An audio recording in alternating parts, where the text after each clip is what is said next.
You know what is incredibly strange?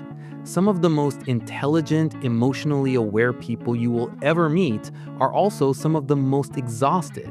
And they aren't exhausted from physically doing too much, they are exhausted from thinking too much. When it comes to money, you probably lie awake at 2 a.m. mapping out financial scenarios that may never even happen.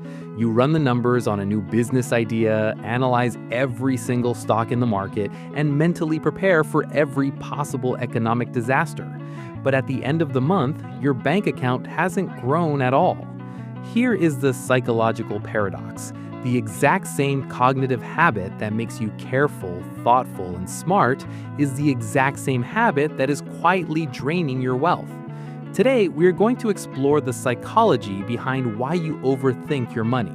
We're going to look at what is actually happening inside your brain, why this habit developed in the first place, and exactly how you can shut off the endless noise so you can finally start building real financial freedom. Psychologists have a specific term for what you are experiencing: maladaptive rumination. This is the tendency for your mind to circle back to the exact same thought loops repeatedly, especially around uncertainty in the future. But I need you to hear this loud and clear. You do not overthink your finances because you are weak or anxious. You do it because your brain is exceptionally good at pattern recognition. Your mind is always scanning, processing, and looking for meaning. Neurologically, your prefrontal cortex, the part of the brain responsible for planning and analysis, stays highly active even when you are supposed to be resting. For most overthinkers, this financial anxiety didn't just start yesterday. It often begins in childhood. If you grew up in an environment where money was tight, where outcomes felt unpredictable, or where one unexpected bill created massive stress in your household, your young brain learned a very logical survival strategy. It learned to anticipate everything. If you could predict what financial disaster was coming, maybe you could protect yourself. Your financial overthinking is not a flaw, it is an adaptation. It is a very smart nervous system doing exactly what it was trained to do to survive an unpredictable world. So why is it so hard to stop overanalyzing your money? Because your brain is actually tricking you. Cognitive psychologists describe a phenomenon called the illusion of mental progress. When you spend 4 hours researching the perfect side hustle or reading 5 different books on investing, your mind feels like it is solving a problem. But in reality, it's just looping. When you do this, your brain releases small amounts of dopamine just for the act of imagining you are solving a problem. So when you run through a financial scenario, analyzing every angle and constructing mental spreadsheets, your brain is partially rewarded just for the activity of thinking itself, not for actually arriving at an answer. This is exactly why telling an overthinker to just stop worrying about money is neurologically naive. Your brain has a literal chemical incentive to keep worrying because the worrying feels like productive work. But planning to save money is not the same as saving money.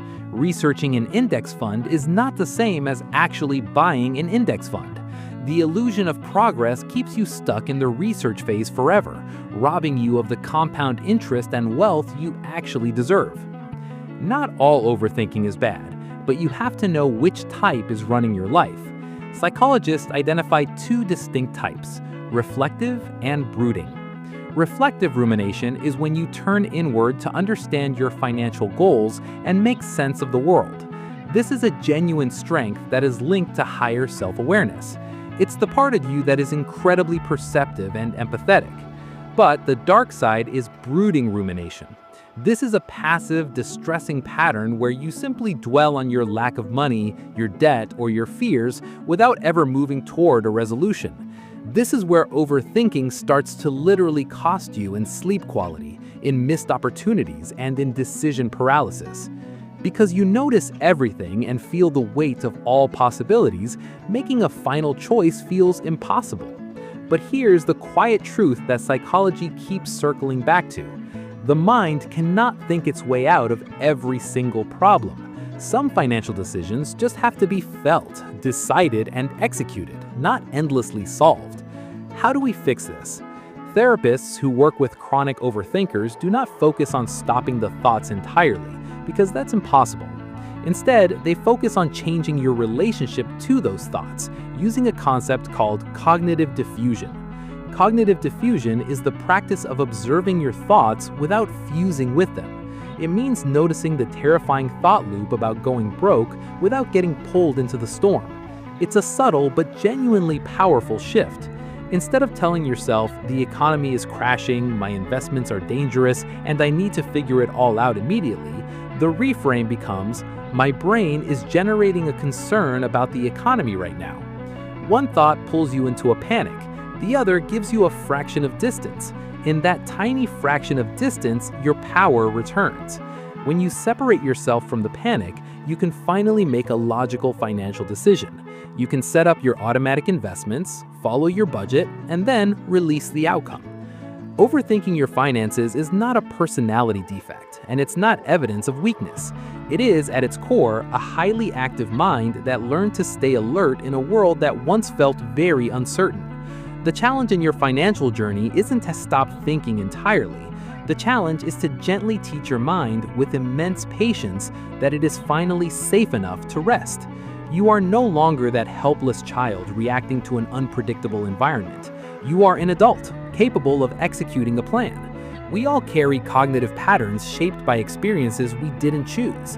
Understanding them doesn't magically erase them, but it absolutely changes how much power they have over your wallet. Drop the mental spreadsheets, make one real-world financial decision today, and let your mind finally rest. See you in the next one.